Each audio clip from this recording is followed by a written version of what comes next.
And we're going to have a word now with Paraic McGrath, and I have to introduce you here, Paraic. Now, where do we start? Mayo? We start with Mayo, originally Mayo, and then Asia, and you've been a big guy out of there, and you're still a big guy, you're a big tall guy, but a main man out in Asia with the Asian Gaelic Games and all the development in the game out there for a long time, and you've ended up here now. I take it that was because Tracy Rivera, the organiser here, went to the AGG last year and said, hey, we want you out there. A lovely surprise phone call about 2 months ago. 2 months ago, would you mind taking some time off and come to San Diego to referee? And you took how many seconds to think about it? Correct. About that much. I was faced a 19-hour flight, stopping off in Tokyo, but it's worth being here. It's a fantastic event, brilliant facilities, well organised, and it's nice to see Gaelic football in another jurisdiction, as it were. Having spent 29 odd years involved in the Asian side of things, it's nice to see how the other parts work as well. And you've refereed here today. How has that been going for you? It's a little bit longer than what I'm used to. 15 minutes aside. We tend to play 7 minutes aside. But running around in this heat with some breeze is a pleasure.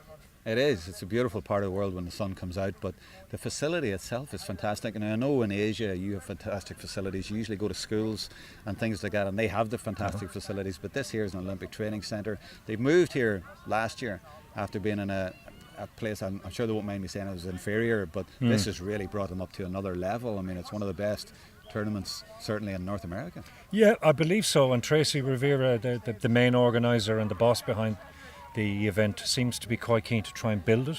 I think the first thing should do is probably try and sign an agreement with the Olympic people to say, I need to come here for the next 10, 15, 20 years. Fantastic location. Great to see clubs from all over the continent and a few countries, and it's nice to see a team out from Ireland as well. Like, well done to Kilmacud Crokes for making that long journey. Absolutely, and well done to yourself for making the long journey. You've come a long way. Who have you met along the way today? I mean, have you met any people you've known from years ago or from Mayo or whatever? Had a lovely surprise refereeing my third match between Denver, a ladies football, I forget who they played, to find out that Alganier, who was a stalwart of the Seoul Gales ladies football team, she's several Asian All-Stars, lovely girl from Waterford.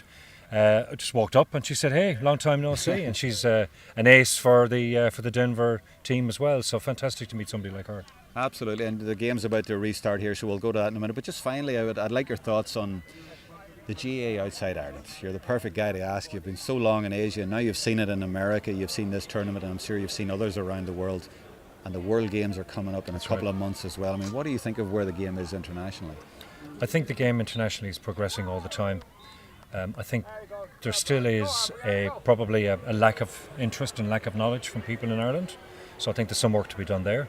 However, I think the standard of Gaelic football internationally in particular has improved an awful lot, and it's actually widening the gap to what you see at home in Ireland because the way we've amended the rules and so on. And I'd like to think that maybe the administrators could take a look at our international setup and go, you know what, we can learn from them.